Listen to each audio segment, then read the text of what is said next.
Hello. If you have already watched the first part of our presentation on the flipped classroom, here you will find a step-by-step process on how to develop an effective classroom. In our previous lecture, we covered what a flipped classroom is and why we should use this teaching strategy. In this part, we will cover how to develop one. There are two ways to do it. You prepare your own lecture or you find one already on the web. But before you choose which way you will go, let's see the common path any of them will have. No matter which way you will do it, there are a series of steps that you must follow. And these are: define objectives, define how you will assess them, prepare the lecture, narrate and publish the lecture, prepare the activities, and finally run the classroom. The first thing you need to do is define your objectives. Suppose your lecture is on topography and refractive surgery. In this case, we decided that the objective would be identify risk factors for corneal ectasia in candidates for refractive surgery. This objective will guide you through what you need to include in your lecture or what the lecture you look for has to have. The second step is decide how you will assess the objective that has been attained. Many times, defining assessment is left for the last. This is not a good idea. If you have clear learning objectives and know how you will assess, makes building the lecture much more easy because you will know exactly what to include and, as important, what to leave out. This is an example on how we defined our assessment. This allowed us to develop the lecture we needed. We knew we had to explain in detail the different prints from the topography because we were going to present prints from topography so that learners would determine the normality or abnormality. We knew we had to explain what findings would contraindicate the surgery because we prepared to present complete clinical cases to determine whether surgery could be performed and with which technique. And finally, we knew they had to explain what alternative exams they would have to order in borderline cases because we were going to present borderline cases and ask them what other studies could help them to make decisions. One thing you must make sure is about their previous knowledge. Now we have to decide if we will prepare the lecture or find one. This will depend on your own preferences. The truth is, there are many lectures already online that can replace or supplement anything you can prepare. There are many places on the web you can search out to. One of the most complete ones is the One Network from the American Academy of Ophthalmology.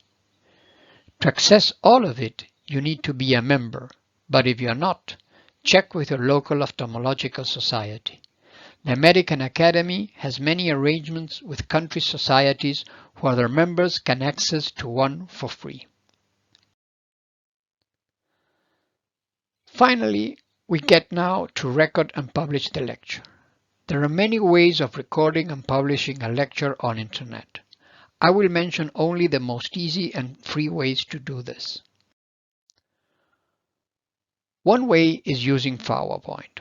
For recording and adding narration, you can use the capabilities of PowerPoint, and as an alternative, you can also use screen capturing software.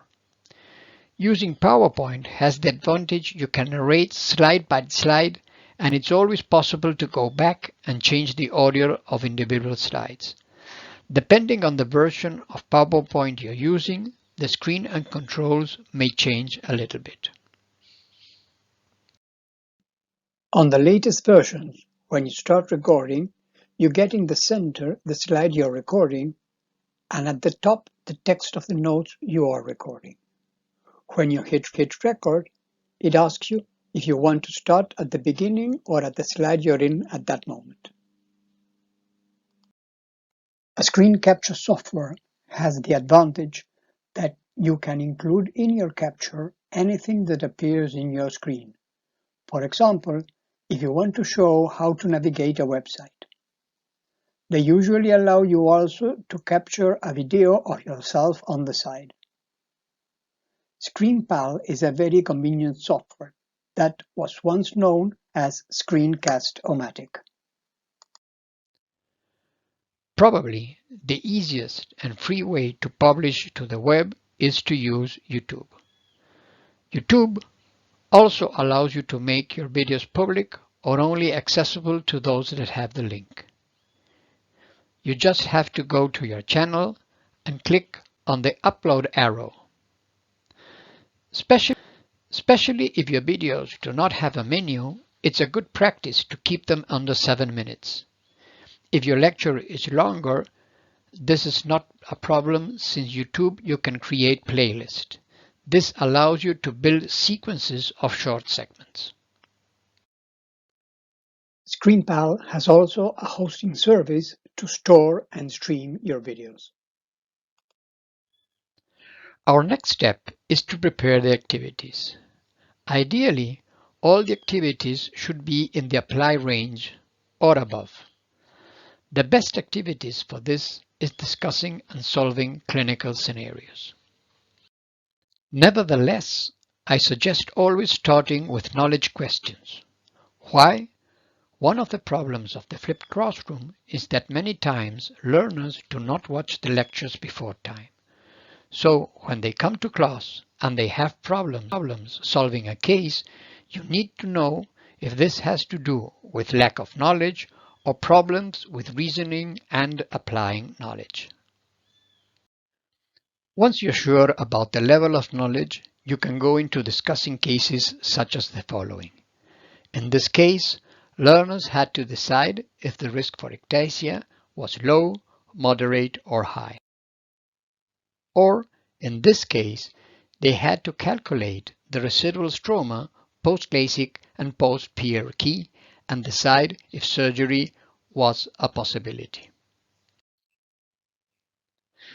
Besides developing your own cases, there are many places you can find examples already there, such as of the great rounds in the Will's Eye, and a lot of cases you will also find in the One network. Now you're ready to run the classroom, and here you get into a problem that technology can also solve. When working with your residents in small groups, interactivity can be maintained. But once you have asked an open question and one of the residents answers, you will never know if the rest of the residents had the answer in mind. Most of you are familiar with the answering response systems that use clickers to send responses. But these systems are usually expensive and only allow for answering multiple choice questions, not open-ended questions. Audience answering systems based on phones are much more convenient. The audience uses their phones to answer and make questions. It's a communication tool that can greatly enhance the learning experience during educational presentation. There are dozens of software to use your phones as answering systems. There is no one-size-fits-all software. Depending on your needs, you will need to choose the one that fills most of them. I have tried more than a dozen different softwares. Currently, my preferred is Slido because it integrates seamlessly into PowerPoint. You can see under the red arrow Slido's icon. When you click on it, Slido's sidebar appears, and from there you can create all your activities, as you can see under the red arrow. As I said at the beginning, there is a lot of software that can be used for implementing interactivity during lectures. You may want to take a photo of the slide to keep the link and the QR code. Any of them will take you to a document where I've collected several resources that will help you get to know better available software and make your choices according to your needs. The flipped classroom has several pros. Residents are primed with material before in-class discussion. They're able to get higher level thinking when they practice with you. Your lectures or classes become very interactive. And once narrated, most of the work is done and you can use your lecture over and over again. Regarding the cons, probably the most important one is that residents may not look at the narrated lecture in advance. This is why, before starting any discussion cases, it's important you probe what they know with knowledge questions. Summarizing, in our first video, we have seen that in the flipped classrooms, residents are sent to attain lower learning objectives such as memorize and understand on their own at home. And we reserve teacher time to supervise higher learning objectives as applying and analyzing. On this video, we saw the steps we should follow and how technology can help us record, upload to the web, and generate interactivity during the classroom using answering systems such as Slido.